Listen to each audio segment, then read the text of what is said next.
Welcome to the Rabbi Orlofsky Show and our special Rabbi Orlofsky Pesach program. This is number 4 in our Pesach programs. I hope your cleaning is moving along. I hope you're finding some of these ideas worthwhile. And whether you're listening on TorahAnytime or whatever platform you're listening or watching, we're happy to have you on board for this special Pesach program. And in the last podcast, we were talking about how to maximize your Pesach Seder experience. And we said, as much as you can prepare beforehand, prepare beforehand. Ask people their wine preferences and have it in the fridge if it's wine that gets refrigerated. Make sure you have enough grape juice on hand. You'll find it worthwhile to have, if you have the room, a couple of little tables around to keep things on that you need, because the Seder table itself, there are a lot of different Haggadahs. I'm not going to recommend any because I'm not current. I haven't been keeping up. There are hundreds, probably thousands of Haggadahs out there. And how do you find the one? Now, personally, I like a Haggadah with the least commentary and the most instructions, because I'm using it. I wanted to use. I don't have time now to learn the Haggadah. I should have done that beforehand. That's why there's this phenomenon where people have these books or svarim with perushim that they daven from, but they're not davening. They're learning. Baruch atah Hashem. They read Elokeinu, Elokei Avoseinu. That's not davening. That's not the time to do it. You have to do that beforehand. And the same thing with the Seder. Go through whatever Haggadahs you like, jot down the vortlach that you want to say over, or the ideas that you want to share. To me, it's better to offer up questions or short observations, because you have to pace your Seder.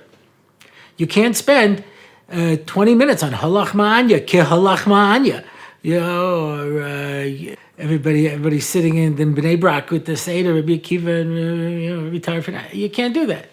You have to know what you're saying and how to keep it moving. It has to keep moving. Now, it used to be in Eretz Yisrael that they would change the clock before Yom Kippur, and they would change it back before Pesach. So you had an abbreviated amount of daylight savings time. But the answer is obvious. If you change the clock before Yom Kippur, then Yom Kippur ends at 5 instead of at 6. And the Pesach Seder will start at 6 instead of at 7, or depending on the, something like that, 6 or 7. So the secular people are always saying, you're taking away our daylight savings time. It's we want to enjoy more summertime, more time to go. It gets dark too early. And they said, so what if Yom Kippur goes out at 6 or 5? It doesn't make a difference. You're fasting for 25 hours anyway. So one of the religious Knesset members said, I can tell you've never fasted on Yom Kippur, because everyone knows that last hour is the longest hour. And if it finishes at 5 instead of at 6, it makes a big difference. Yeah. And the Pesach Seder, if it starts earlier, it makes it much easier, especially for the children. There's worthless advice. I will share with you worthless advice. I'm 60 now, so I've had some experience. Yeah. Here's one of the worthless piece of advice that people give you. Make sure your children nap during the day on Erev Pesach. Oh yeah, that's going to happen. Yeah, everybody's in their nightgowns and their pajamas in their bed, poking their heads out of the door, and you can be, go to sleep, go to sleep. No one wants to sleep on Erev Pesach. There's something exciting in the air. Yeah, it's something that's fun. Yeah, especially here in Eretz Yisrael, where we have Sreifas Chametz Erev Pesach, and it's totally supervised by kindergarten children. Yeah, they're the ones who are out there making the fires and throwing the gasoline. No joke. It's really serious. It is a bad thing. Children should not be running fires. That's me. But anyway, so then I'm ready to go to sleep. It's not. I don't think it's really realistic. So the earlier you can start your Seder, the better. So I know a fine Talmid Chacham, Rosh Yeshiva, and he started something here in my neighborhood of Har Nov. If you can make Kiddush at Tzeis HaKochavim, that means you can daven before Tzeis HaKochavim. And there's a Prima Gadim in two places which says this beferish. And so he started on Pesach night, like people make early Shabbos and early Yontif Minyan. And he said, leave yourself enough time, daven Ma'ariv, enough time to make a beautiful hallel with all the singing you want, and then wish everybody a good Yontif, go home, set everything up, gather everybody around the table, and you can even start the early parts of the Seder until Kiddush. You can, well, there's not much, but get everyone there so that when Tzeis HaKochavim comes, you're ready to start. This is a little radical. One Rav called me a Reformed Jew for participating in this, because this isn't our minhag. And I'm not posketing. I'm not that kind of a rabbi.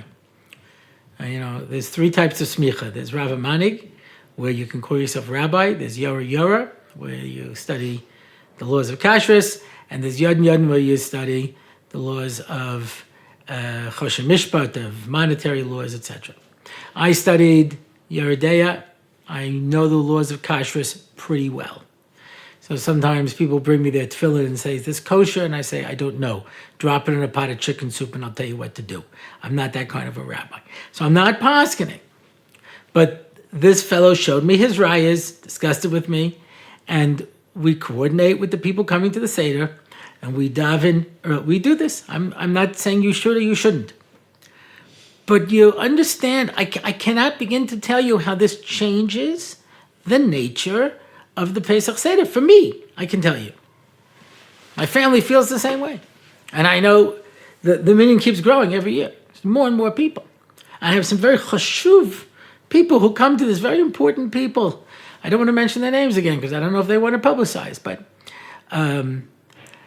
when you can start the Seder at Tzeis HaKochavim, when the stars come out, when it gets dark, you've seen, like I say, if you go to a regular shul, so they first wait till after Tzeis HaKochavim to start Ma'ariv, and that's assuming that you, again, I don't know how it works in America, because here, Tzeis HaKochavim is either 20 or 25 minutes after, unless you're Chassidish, it's later, but some people keep 20 minutes, some people keep 25. So they first start davening then. That's assuming the guy who was given the speech didn't go overtime, and he always does. So now you first do it, and of course it's a yontif davening, as it should be, and then they sing Hallel, and it's a beautiful Hallel, and then by the time you get home, you've lost over an hour, sometimes an hour and a half of prime Seder time. We daven early. It was a game changer. Certainly for us, you have to see if that works for you. Now, I want to tell you something so interesting. I was teaching this over at Or Sameach about how a person should make the preparation so you can start on time and maximize the experience. And the guy says, what do you need so much time for? How long does it take to read the Haggada? Right? My father had a particular Haggada, an old Haggada. I got it, my Yerusha. And here it is. Hagadda shel Pesach. And he could read from the beginning to the meal in 20 minutes. And I have to tell you, I didn't find that it actually added that much to the appreciation of the Haggadah. Rabbi Josie the Galilean says, how does one calculate that the Egyptians received 10 plagues in Egypt will receive 50 plagues in the sea? What does the writ say concerning Egypt? And the magician said unto Pharaoh, it is the finger of God. And what does it say concerning the sea? And Israel saw the great hand which the Lord laid upon the Egyptians, and the people feared the Lord and believed in the Lord and Moshe, his servant. How many plagues did they receive by one finger? 10 plagues. Hence, they received 10 plagues in Egypt and 50 plagues in the sea. Rabbi Eliezer says, how do we know that each plague, which is the holy one, etc., etc.? Very quick. Very quick. But I don't know that it made for the greatest relevance. And like I say, that's what we have to shoot for. So I want to maximize the amount of time. So I was speaking in Or Sameach, and the student says, it's a cultural phenomenon, the Seder. You're going to read a little bit and tell a little bit of the story, sing a couple of songs, and then you eat. It's a festive meal. That's what the Seder is. And it's not. I want to point this out. The Seder is not a commemoration. It's a recreation. It has a purpose. All right. Very first thing we do with the Seder. And that's the reason when I said we started early. We want to give the maximum amount of time to get the most out of this experience, and you have to plan it right so you don't get stuck. What's the first thing you do at the Seder? And not everybody does this, but we certainly do. We sing that little song. Kadesh, Urachatz, Karpas, Yachatz, Magid, Rochza, Motzi, Matzah. Seems like one, but it's really two. Maror, Korech, Shulchan, Orech. Seems like two, but it's really one. Tzafun, Barech, Hallel, Nirtza. Who sings the table of contents? Have you ever seen anybody take a book, start singing the table of contents? So people say to me, well, we're going to review what we're going to do. We're going to review what we're going to do. Why don't we do that on Yom Kippur? It's much longer with many more steps. Yeah. All the things that go through it. What are we reading this for? So, the problem is every time I come up with a technological or an example that's based on technology, when the technology changes, it's left behind.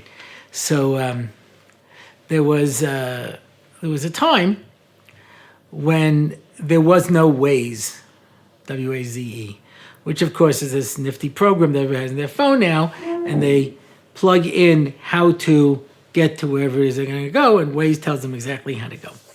And sometimes it seems like Waze is taking us the wrong way. We know how to get around, and this doesn't seem to make any sense. But the algorithm that Waze is based on is that if you cross them, then they rearrange traffic so they slow you down. And that's why you ever wonder, you can subscribe to Waze, and then you can make little alerts and you get points. What do you do with those points? They will reroute traffic away from you when you're driving. That's how it works. Yeah. They control it's scary, really. But anyway, so now it's Waze. You don't need anything. It's like if you ask somebody someone's phone number, nobody knows anybody's phone number. They get it, they put it on their phone, and then they don't know it. If they lose their phone, they don't know anybody's phone number. Yeah?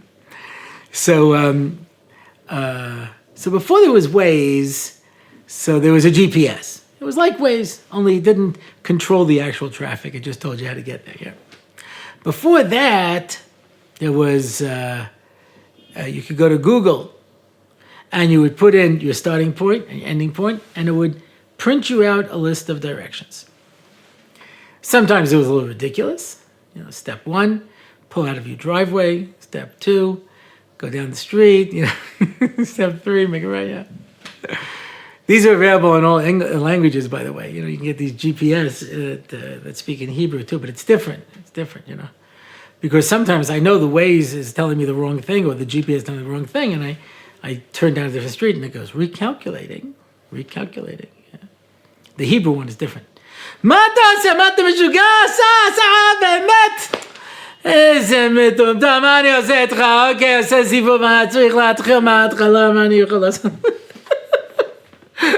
Israelis relate to it better. But you get a list of directions. So, okay, we're going to talk a little bit about Chol Hamoed at the end of our series.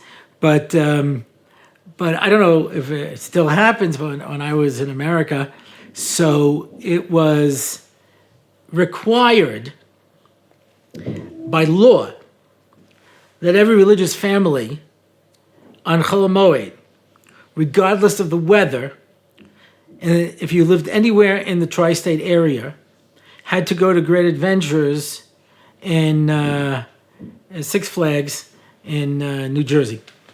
Right? So those who don't go all the time, so you print out a list of directions. It tells you go down here, make a right over here, get onto this highway, go here, etc., etc. And it lists you 15 steps in order to be able to get, and the final destination is you have arrived at Six Flags Great Adventures, Jackson, New Jersey. Imagine that a person follows the first 10 steps. He gets to the 195, and he says, you know what? Genug. I followed 10 of the 15 steps, and I had 2/3 of the experience of going to Great Adventures. Ridiculous. You didn't have any of the experience because you never arrived at your destination. Kadesh Urachatz is telling us that we are arriving at a destination. There is a purpose to the Seder. There is, if you will, a Seder to the Seder. There's an order to the different steps and to what we are attempting to accomplish. We have to get to the end. There are many people, whose Seder ends at the meal. Maybe Barech, maybe they even bench. And that's it, they're done. Hallel, Nirtzel, all that kind of stuff, you know. If there's a couple of Frummies there, they're like, okay, you guys have me in mind, you know. Finish up. I had enough already. So you almost got to Great Adventures. You didn't have the experience. Who wants to miss out on that, especially when it's raining and 30 degrees outside, 40 degrees outside? You want to miss the opportunity of going to Great Adventures with tens of thousands of other frum people and screaming children who are all lost, who all were too cheap to buy the food, so they all left it in their lockers outside and they have to walk 3 miles just to be able to go and eat something. Or you could buy the food inside of the park. They have special kosher Pesach food. You can get a Frankfurter for $35, bag of potato chips for $25, a can of soda for $18.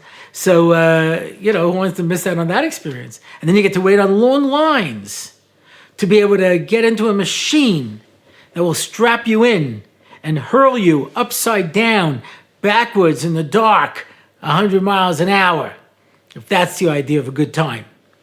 I live in Yerushalayim. I can just get into a cab and have the same exact experience. I don't have to wait online for it. Yeah, but it's there's a sense of arriving at a destination. There's a Seder to the Seder. It's set up in a particular way. It's supposed to take us someplace. So that's why in order to be able to arrive at a destination, in order to get someplace, we want to accomplish something. And that's why we need the maximum amount of time and awake time, not where we're rushing through. Since we started this, we haven't rushed through the meal. We can eat the meal like mentioned, and we can talk and learning and sing songs, whatever anybody wants to do. You have that terrific option to be able to do.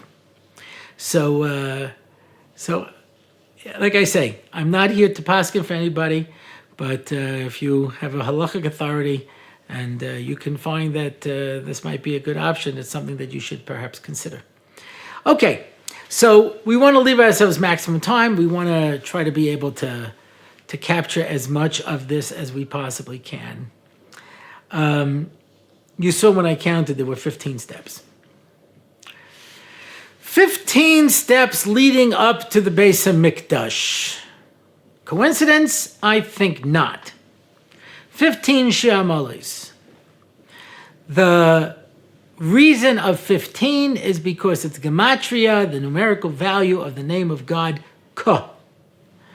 The Yud and the Hey that spell out God's name. Yud represents Shemayim and Hey represents Aretz, where heaven and earth come together. That's the Beis HaMikdash. Yud also represents Ish, man, and the Hey represents Isha, woman, and when the two of them join together, that's also represented by the number 15. Hence, Shlomo HaMelech decorated the Beis HaMikdash with pictures of couples embracing. Don't try this in your synagogue, even if it's very liberal. It doesn't go over so well today. But he understood that the Beis HaMikdash was a place where Klal Yisrael, the Jewish people, and God came together like an ish and an isha, like a man and woman, in a certain level of love, to become one. And that's why we go through the steps of the Seder, and the last level is called Nirtzah. We are desired by God. Echad mi yodeya, echad ani yodeya, echad Elokeinu, Elokeinu, Elokeinu, Elokeinu, Elokeinu, Sheba Shemayim uvaretz. And we keep going up. Who knows 10? I know 10. 10 are the dibros. And 9 are the ones before a baby is born, and 8 are the days before a bris, and 7 are the days of the week.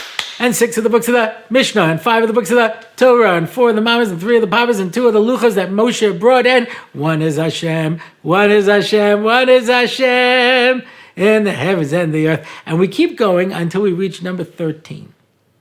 Who knows 13? I know 13. 13 are the divine attributes. And then we go back down. Couldn't find the 14? I found the 14.